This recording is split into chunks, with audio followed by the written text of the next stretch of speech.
మూడో పాయింట్, అసలు పాయింట్కి వచ్చినప్పుడు ఆయన ఎవరంటే శక్తి గలవాడు. పరిశుద్ధాత్ముడు ఎవరు?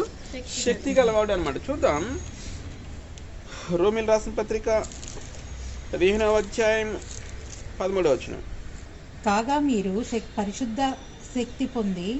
మీరు పరిశుద్ధాత్మ శక్తి పొంది విస్తారముగా నిరీక్షణ గలవారగుటకు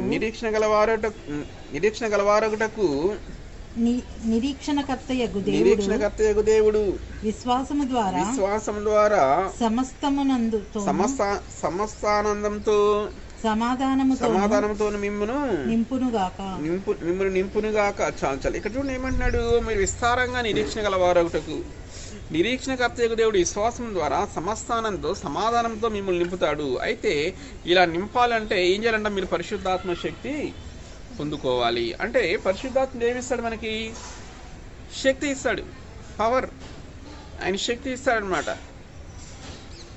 ఇప్పుడు యేసుప్రభు భూమి మీద ఎన్ని సంవత్సరాలు పరిచయం చేశాడు? 3.5 సంవత్సరాలు చేశాడు. 3.5 సంవత్సరాలు చేసిన తర్వాత ఆయన శిష్యులందరూ కూడా యేసుప్రభుతో కలిసి తిన్నారు, తాగారు, పడుకున్నారు, ఆయనతో కలిసి మినిస్ట్రీ చేశారు. కానీ యేసుప్రభు మరలా ఆయన ఆరోహణం అయ్యేటప్పుడు ఏమంటాడంటే, తిరిగి లేచిన తర్వాత శిష్యులతో ఏమంటాడంటే, మీరు ఇప్పుడు మినిస్ట్రీకి వెళ్ళొద్దు, మీరు మినిస్ట్రీకి పనికిరారంటాడు వాళ్ళని. ఎందుకంటాడు? పరిశుద్ధాత్ముడు వస్తాడు, ఆయన శక్తితో నింపుతాడు, అప్పుడు మీరు వెళ్ళాలి అంటాడు. యేసుప్రభు ఏమంటాడంటే, మీరు పరిశుద్ధాత్ముడు వస్తాడు, ఆయన శక్తిని ఇస్తాడు, అప్పుడు మీరు మినిస్ట్రీ చేయాలి. ఆ పరిశుద్ధాత్మ శక్తి మీరు పొందుకోవాలి. ఇప్పుడు యేసుప్రభు కూడా ఏమవుతుంది, ఆయన కూడా భూమి మీదకి వచ్చినప్పుడు ఆయన కూడా ముందు మినిస్ట్రీ స్టార్ట్ చేయకుండా ఎక్కడికి వెళ్ళాడు? అరణ్యంలోకి వెళ్తాడు. అరణ్యంలో అక్కడ సాతాను చేత శోధింపబడతాడు.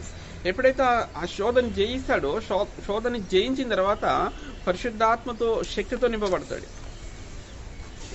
నేనుతో నింపబడతాడు. చూడండి ఒకసారి, అపోస్తలుల కార్యం 10వ అధ్యాయం 38వ వచనం.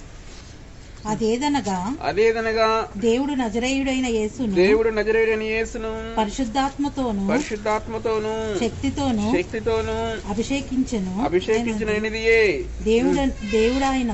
దేవుడు ఆయనకు తోడైయుండెను కనుక ఆయన మేలు చేయొచ్చు అపవాది చేత పీడింపబడిన వారినందరినీ స్వస్థపరచుచు సంచరించుచుండెను. చాలు. ఇక్కడ ఏమంటున్నాడు? అదేదనగా ఇక్కడ విషయం చెప్తున్నాడు. అదేదనగా ఏం చెప్తున్నాడు? దేవుడు ఏం చేశాడంట? నజరేయుడైన యేసును పరిశుద్ధాత్మతోను శక్తితోను అభిషేకించిననిదియే. అప్పుడు మనకంటే శక్తి కావాలి, యేసు ప్రభువుకి శక్తి కావాలా? మరి ఆయన దేవుడు కదా, మరి ఆయన అభిషేకించడం ఏంటి?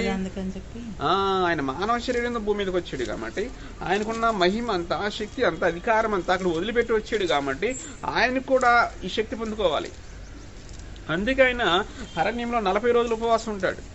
ఎప్పుడైతే ఆ శోధనలు జయిస్తాడో, ఆ శోధనలు జయించిన తర్వాత దేవుడు ఏం చేసినాడంటే పరిశుద్ధాత్మతోను శక్తితోను అభిషేకించాడంట. ఇప్పుడు యేసు ప్రభుకే పరిశుద్ధాత్మ శక్తి అభిషేకం అవసరమైతే మనకెంత కావాలి? మనకి ఇంకా ఎక్కువ పొందుకోవాలన్నమాట. అంటే ఆయనకంటే మనం ఎక్కువ పొందుకోలేము, అసలు పొందుకోవడానికి ట్రై చేయాలి. ఫస్ట్ ఎంతో కొంత యేసుప్రభు పొందుకున్న దాంట్లో ఒక 10% పొందుకోవాలన్నమాట. ఇప్పుడు ఆయన అంటే నీతిమంతుడు, పరిశుద్ధుడు, ఆయనలో ఏ పాపం లేదు, నీతిగా జీవించాడు. ఆయన పొందుకోవడానికే అంత కష్టపడ్డాడు. మరి మనం పొందుకోవాలంటే ఇంకెంత కష్టపడాలి మనం? దేవుడు నజరేయుడైన యేసును పరిశుద్ధాత్మతోను శక్తితోను అభిషేకించనిది.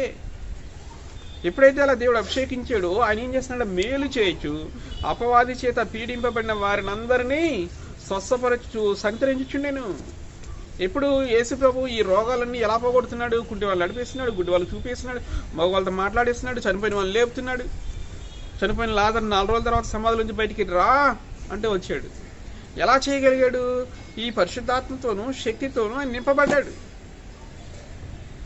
అంటే ఈ శక్తి ఎవరిస్తారు మనకు? ఇప్పుడు పరిశుద్ధాత్ముడు ఇస్తాడు. ఇంకా చూద్దాం, జకర్యా గ్రంథము 4వ అధ్యాయం 6వ వచనం. అప్పుడు అతడు నాతో ఇట్లా నేను జెరుబ్బాబెలునకు ప్రత్యక్షమగు యెహోవా వాక్కు ఇదే.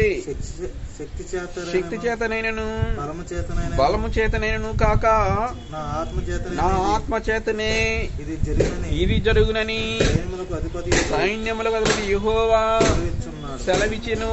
చాలు. అప్పుడు అతడు నాతో ఇట్లనెను, జెరుబ్బాబెలునకు ప్రత్యక్షమగు యెహోవా వాక్కు ఇదే. జెరుబ్బాబెలుకి ఏమైందంటే యెహోవా వాక్కు ప్రత్యక్షమైంది. అంటే దేవుడు మాట్లాడుతున్నాడు జెరుబ్బాబెలుతో. జెరుబ్బాబెలు అంటే వీళ్ళు ఏమవుతారంటే ఇశ్రాయేల్ దేశంలో నుంచి వీళ్ళు బబులోనికి బానిసత్వంలోకి వెళ్ళిపోతారు.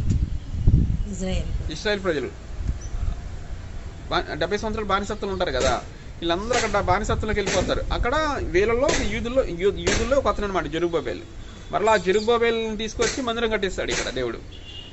70 సంవత్సరాలు అయిపోయిన తర్వాత మరలా తీసుకొచ్చి మందిరం కట్టిస్తాడు. అందుకే ఇక్కడ ఏమంటాడంటే జెరుబ్బాబెలునకు ప్రత్యక్షము యెహోవా వాక్కు ఇదే. దేవుడు మాట్లాడుతున్నాడు, యెహోవా మాట్లాడుతున్నాడు. ఏమంటున్నాడు? శక్తి చేతనేను బలము చేతనేను కాక. మీరు అనుకుంటున్నారేమో మీ శక్తి చేత మీ బలం చేస్తా మీరు చేస్తారనుకుంటున్నారేమో. అలా జరగదంట. ఎలా జరుగుతుందంట? నా ఆత్మ చేతనే ఇది జరుగునని సైన్యములకు అధిపతి యెహోవా సెలవిచ్చుచున్నాడు. అంటే డైరెక్ట్ గా దేవుడే చెప్తున్నాడు, మీరు ఏదన్నా చేయాలంటే ఎలా చేస్తారంటే నా ఆత్మ చేతనే. అంటే శక్తి పొందుకోవాలంటే ఎలా పొందుకుంటామంటే పరిశుద్ధాత్ముని ద్వారా మనము పొందుకుంటామన్నమాట. అంటే పరిశుద్ధాత్ముడు శక్తి ఇస్తాడు. అంటే ఏంటి? మనం పరిశుద్ధాత్ముడు ఒక శక్తి ఇస్తాడంటే ఆయన ఒక ట్రాన్స్ఫార్మర్ లాంటి కాదు, ఆయన ఒక వ్యక్తి. మనం ఎవరితో మాట్లాడామనుకోండి, పరిశుద్ధాత్మ అంటే ఎవరంటే ఆయనకు శక్తి అండి అంటారు. శక్తి గల వ్యక్తి, ఆయన శక్తి గల వ్యక్తి.